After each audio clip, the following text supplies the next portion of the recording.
Ancient predators meet their match war master. Zephon stood before the massive holographic display in his command chamber, his forearms folded behind his back as he studied the swirling galaxy before him. Each red dot represented a conquered world, a civilization crushed beneath the might of the Drakari Empire. 3,847 worlds had fallen to his fleets over the past 10,000 years. Each victory had been swift, decisive, and absolute. The Drakari were apex predators, evolved from the hunting packs of their homeworld Drakmor. Their obsidian scales could deflect most energy weapons. Their reflexes were faster than most species, could even perceive, and their tactical minds had been honed by millennia of conquest. They did not negotiate, they did not show mercy, and they had never known defeat. Warmaster. His aide Commander Crix approached with measured steps, his own smaller frame dwarfed by Zephon's imposing 8-foot height. The scouts have returned. From the outer rim, they have located another primitive world. Zephon's 6 eyes turned toward his subordinate, the vertical pupils dilating with interest. "Show me." The hologram shifted to display a small blue and green world orbiting a yellow star. Data streams flowed beside the image, showing atmospheric composition, population estimates, and technology assessments. Zephon's mandibles clicked, in what passed for amusement among his kind. "How primitive?" he asked, though the answer was already apparent from the readings. "They still use chemical propulsion for space travel, Warmaster. Their most advanced weapons are fusion-based. Our scouts estimate their entire military could be eliminated within 6 standard hours." Zephon studied the world more carefully. The planet showed signs of extensive industrialization, but their technology level was laughably inferior to Drakari standards. The inhabitants had spread to only a few nearby worlds and had barely begun to harness their star's energy. It would be another easy conquest to add to his collection. "Initiate standard conquest protocols," Zephon commanded. "Deploy the 3rd Hunter Fleet. I estimate we will be ready to strip the world's resources within 10 days. Meanwhile, 3 billion kilometers away, Ambassador Chen Wei sat in the emergency session of the Galactic Council on Nexus Station. The vast chamber housed representatives from over 200 species, all of whom were now discussing the same terrifying topic that had dominated council sessions for the past month. "The Drakari Empire has awakened from their century-long hibernation," announced Council Speaker Vorthak, his crystalline body refracting the chamber's light into prismatic patterns. "They are once again expanding their territory, consuming everything in their path." Chen Wei listened through her translation device as species after species reported the same pattern. Drakari fleets would appear in a system, demand immediate surrender, and when refused, would systematically destroy all military assets before strip mining entire worlds. No civilization had ever successfully resisted them. All species in the outer rim sectors are advised to begin immediate evacuation procedures. Vorthak continued. Long-range sensors indicate the Drakari are moving toward several systems, including the Sol system where the human homeworld is located. Chen Wei stood, her simple blue diplomatic uniform contrasting sharply with the elaborate ceremonial garments worn by other representatives. "Ambassador Chen Wei of Earth requesting permission to address the Council." "Granted. What is your species' evacuation timeline?" "With respect to this Council," Chen Wei said, her voice carrying clearly through the translation matrix, "humanity declines evacuation assistance." The chamber erupted in surprised chirps, clicks, and harmonic tones as delegates expressed their shock. Several species began rapidly consulting their databases on human military capabilities. "Ambassador." Vorthak's tone carried what might have been concern. "Perhaps you do not fully understand the situation. The Drakari have never been defeated. They have destroyed civilizations far more advanced than your own." Chen Wei's expression remained calm. "We understand perfectly. Humanity will meet the Drakari at our doorstep. It's what we do."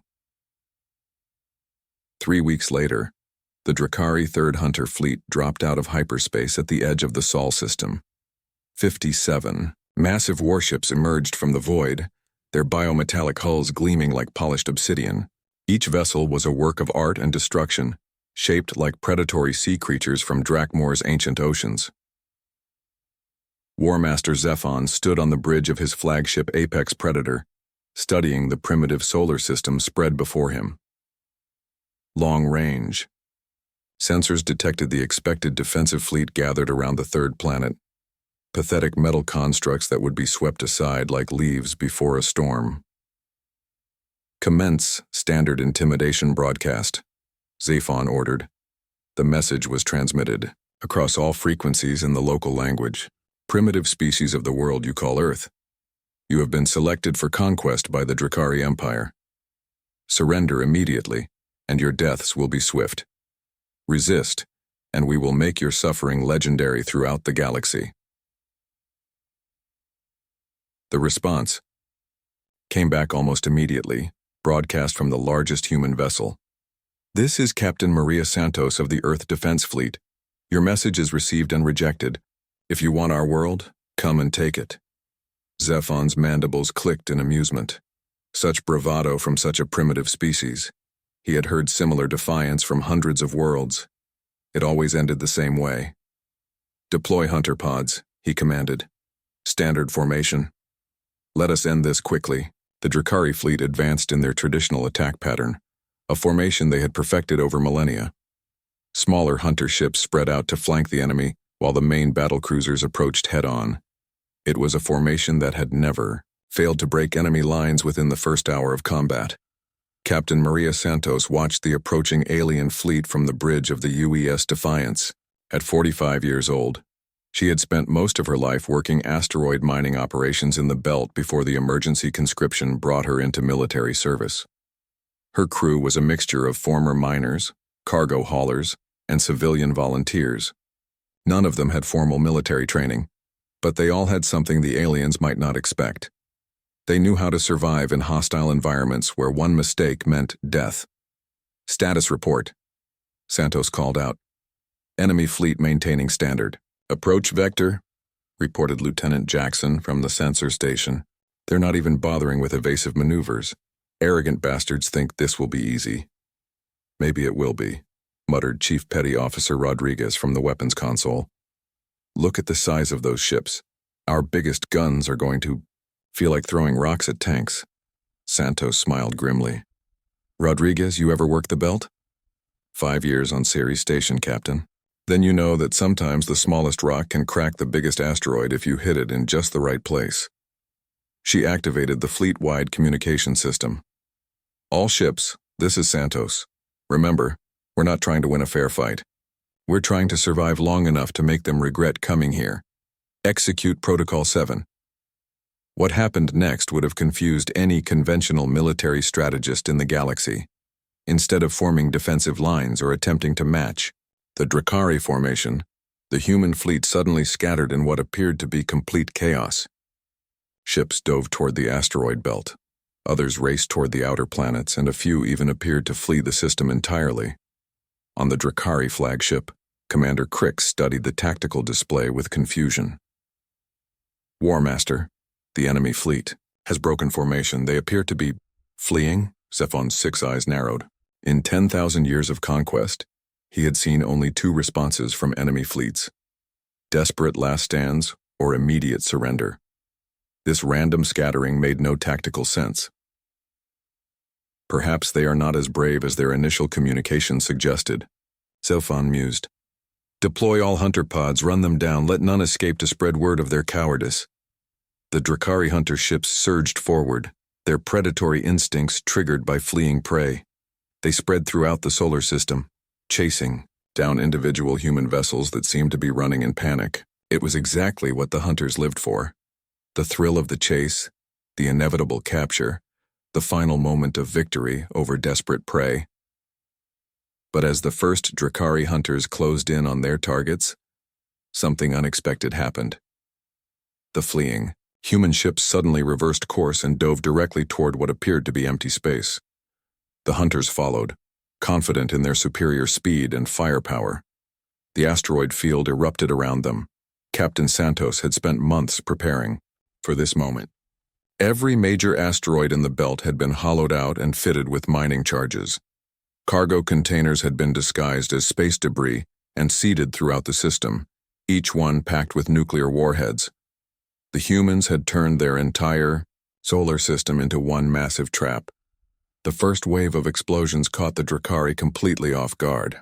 Hunter ships that had been pursuing fleeing humans suddenly found themselves surrounded by detonating asteroids. Nuclear mines that had been disguised as ice chunks for months suddenly revealed their true nature. The carefully orchestrated chaos sent shockwaves through space as the Drakari formation disintegrated. "Report," Zephon snarled as his ship shook from nearby explosions. "We have lost 12 hunter pods," Commander Crix reported, his voice tight with disbelief. "The humans have mined the entire system. Our ships are flying into prepared kill zones."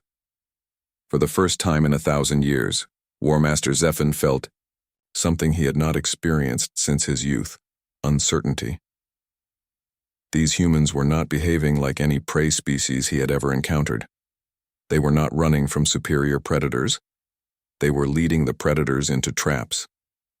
"Recall all hunter pods," he commanded. "Regroup at maximum range. I want a full tactical analysis of human capabilities." As the Drakari fleet pulled back to reassess the situation, Captain Santos allowed herself a moment of satisfaction. The first phase had worked better than hoped. They had bloodied the alien's nose and bought precious time. But she knew this was only the beginning. The real test would come when the aliens adapted their tactics and came at them with everything they had. "Status report on our losses," she called out. 7 ships damaged, 2 destroyed," Lieutenant Jackson reported. "But we took out 12 of their hunters. Not a bad trade ratio for the opening round." Santos nodded grimly. The humans had won the first engagement, but she knew the aliens would not make the same mistake twice. The real battle was just beginning, and humanity would need every trick, every advantage, and every ounce of determination they could muster to survive what was coming next. In the depths of space, War Master Zephon studied the tactical recordings of the engagement, his ancient mind processing the implications. For the first time in his long career, he was facing prey that thought like predators. The realization was both disturbing and strangely exhilarating. When prey becomes predator War Master, Zephon paced the length of his command chamber, his forearms gesturing in agitation as he reviewed the battle recordings for the 100th time. The engagement had ended 6 hours ago, but the implications were still sinking in. For the first time in 10 millennia, a prey species had not only resisted, but had actually drawn first blood against the Drakari Empire. "Explain to me again how we lost 12 hunter pods to primitives who barely have fusion technology." Zephon's voice carried the dangerous edge that his subordinates had learned to fear over the centuries. Commander Crix shifted nervously, his smaller frame unconsciously adopting a submissive posture. "War Master, they used unconventional tactics.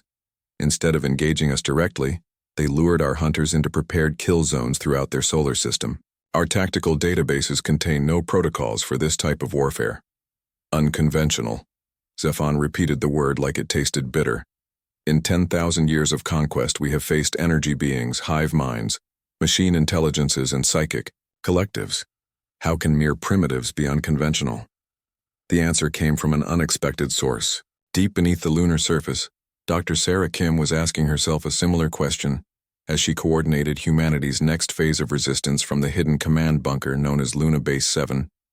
Unlike the Drakari, however, she was asking it with growing excitement rather than frustration. "The aliens are predictable," she explained to the assembled team of military leaders, scientists, and former asteroid miners who now formed humanity's war council. "Look at their attack pattern from the first engagement. Perfect formation, standard flanking maneuvers, textbook pursuit tactics. They've been using the same strategies for thousands of years because they've never needed to change." Captain Santos, her uniform still bearing scorch marks from the recent battle, leaned forward over the holographic display. "You're saying they can't adapt?" "I'm saying they don't know how to adapt quickly," Dr. Kim corrected. "Their entire culture is built around being apex predators. Predators develop efficient hunting patterns and stick with them. But when the prey suddenly starts hunting the hunter," she smiled grimly, "let's just say evolution didn't prepare them for that scenario." The Lunar Command Center buzzed with activity as teams worked around the clock to prepare humanity's next surprise. The mining expertise that had initially seemed useless against advanced alien technology was proving to be their greatest asset. Humans had spent centuries learning how to work in hostile environments, how to turn empty space into industrial centers, and how to make something deadly out of nothing more than rock and determination. Above them, the Drakari fleet had regrouped, at the edge of the solar system, maintaining a cautious distance while their sensors probed for more hidden traps. War Master Zephon had ordered a complete tactical reassessment, something the Drakari Empire had not needed to do in living memory. Recommendations, Zephon demanded from his assembled commanders. Standard orbital bombardment, suggested War Commander Threx, his battle-scarred hide bearing the marks of 100 victories. Destroy their industrial capacity from maximum range, reduce their ability to lay more traps, and give them time to prepare more unconventional responses? Zephon's mandibles clicked in disagreement. No. We end this quickly before they can surprise us again. Prepare for direct assault on their homeworld. It was exactly what Dr. Kim had hoped they would do. The second engagement began 48 hours later when the Drakari fleet moved into Earth's orbit with overwhelming force. This time, they approached cautiously, sensors scanning for hidden mines and weapons platforms. They found none. The human defense fleet took up position in traditional formation around their homeworld, apparently ready for a conventional space battle. War Master Zephon studied the tactical display with satisfaction. Finally, they are behaving like proper prey. All ships advanced to optimal firing range. The Drakari warships moved forward in perfect synchronization, their weapons charging for what they expected to be the final battle. Energy cannons that could crack continents powered up, missile tubes loaded with planet-killer warheads prepared to launch, and boarding craft filled with Drakari assault troops waited for the moment when human resistance would collapse. But as the alien fleet closed to weapons range, Captain Santos smiled from the bridge of her rebuilt flagship. All ships, execute Ghost Protocol. What the Drakari sensors had detected as a human defense fleet suddenly revealed its true nature. The largest ships were hollow shells, unmanned decoys built from mining equipment and fitted with sensor scramblers. The real human fleet was hidden among what appeared to be civilian evacuation ships fleeing toward the outer system. Surprise, Santos whispered as her disguised mining vessel dropped its camouflage and fired a full spread of nuclear-tipped torpedoes directly into the flank of the nearest Drakari battle cruiser. Across the battlefield, dozens of seemingly helpless civilian ships suddenly transformed into makeshift warships. Cargo haulers revealed hidden missile batteries, passenger liners dropped their false hulls to expose military-grade weapons, and mining ships that had been dismissed as fleeing civilians turned to engage the alien fleet from behind. The Drakari formation, designed to crush resistance from a single direction, found itself surrounded by enemies attacking from every angle. Worse, the human weapons were not the primitive fusion devices their intelligence had suggested. Months of frantic research had produced hybrid technologies that combined human engineering with salvaged alien components from the first battle. War Master, Commander Crix's voice cracked with strain as explosions rocked their flagship. We are taking fire from all directions. The enemy fleet strength was grossly underestimated. They have at least 3 times the ships we detected. Zephon watched in growing disbelief as his tactical display lit up with new contacts. Human ships seemed to be appearing from everywhere, behind asteroids, inside gas giant atmospheres, even rising from the surfaces of seemingly dead worlds. It was as if the entire solar system had been turned into a weapon pointed directly at his fleet. How is this possible? He demanded. Our sensors showed only a handful of primitive vessels. The answer was pure human stubbornness combined with industrial ingenuity. For months, every civilian ship in the solar system had been converted into a potential warship. Mining vessels became missile platforms, cargo haulers became troop transports, and passenger liners became mobile bases. The humans had not built a traditional fleet. They had turned their entire civilization into a military force. On Luna Base 7, Dr. Kim watched the battle unfold with professional satisfaction. Phase 3 is working perfectly. The aliens are completely off balance. What's Phase 4? Asked General Morrison, the grizzled former Marine who had been placed in overall command of Earth's military response. Dr. Kim's smile was predatory. Phase 4 is where we stop defending and start hunting. The transition happened gradually, at first then with increasing momentum. Human ships that had been engaging in hit-and-run tactics began coordinating their attacks. Instead of retreating after each strike, they started pursuing damaged Drakari vessels. The hunters were becoming the hunted, and the psychological impact on the alien fleet was devastating. War Master Zephon had lived for 800 years and had participated in over 1,000 battles. In all that time, he had never experienced what he was feeling now. The prey animals panic when it realizes the predator is closing in. His ships, designed for overwhelming frontal assaults, were struggling to cope with enemies that refused to behave like proper victims. War Master, Commander Crix approached cautiously. Perhaps we should consider withdrawal, regroup and develop new tactics. The suggestion would have been unthinkable just days before, but now Zephon found himself seriously considering it. The humans were not fighting like any species in the Drakari databases. They were combining the desperation of cornered prey with the tactical thinking of apex predators.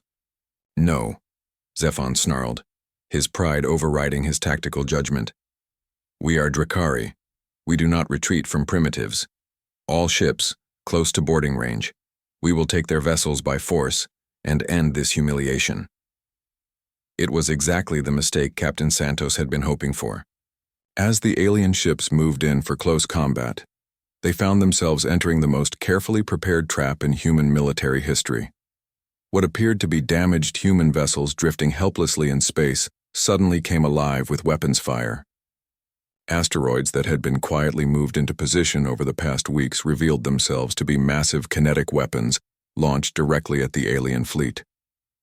Most devastating of all, the humans had prepared their ultimate surprise. Execute Project Boomerang, Santos commanded.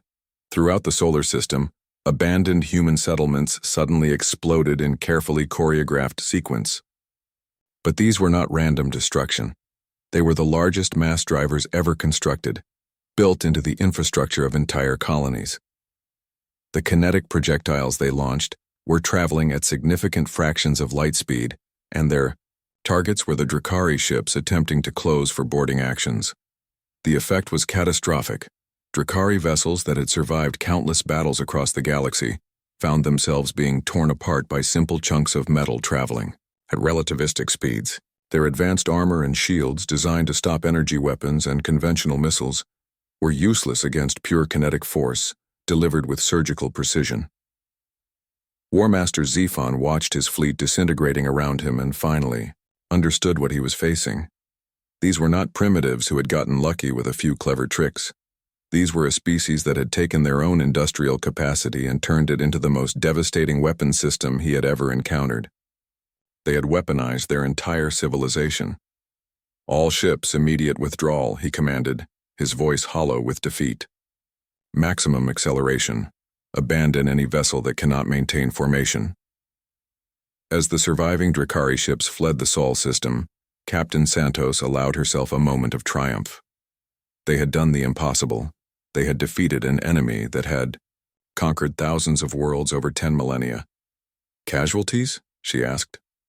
Heavy, reported Lieutenant Jackson, but we're still here and they're running. Dr. Kim's voice crackled over the communication system from Luna Base 7. Captain, we're receiving communications from across the galaxy. Word of our victory is spreading. The Galactic Council wants to know how we did it. Santos looked out at the debris field that had once been the most feared fleet in known space and smiled. Tell them we did what humans always do when someone tries to take our home. We got stubborn, we got creative, and we refused to give up. In the weeks that followed, the story of humanity's victory spread throughout the galaxy like wildfire. The Drakari Empire, shaken by their first defeat in recorded history, retreated to their core worlds to reassess their entire approach to conquest. Other species that had cowered before alien predators began to study human tactics, learning that sometimes the best defense is to make the aggressor regret their decision to attack. The humans, meanwhile, continued to do what they had always done. They adapted, they learned, and they prepared for whatever challenge the universe would throw at them next. Because in a galaxy full of ancient powers and cosmic predators, humanity had proven something important. Sometimes the newest species on the block can teach the oldest ones a few new tricks.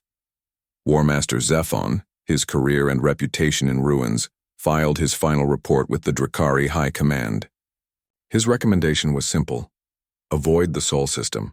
Mark the species called humans as too dangerous for conquest. They do not fight like prey. They fight like something worse than predators. They fight like survivors.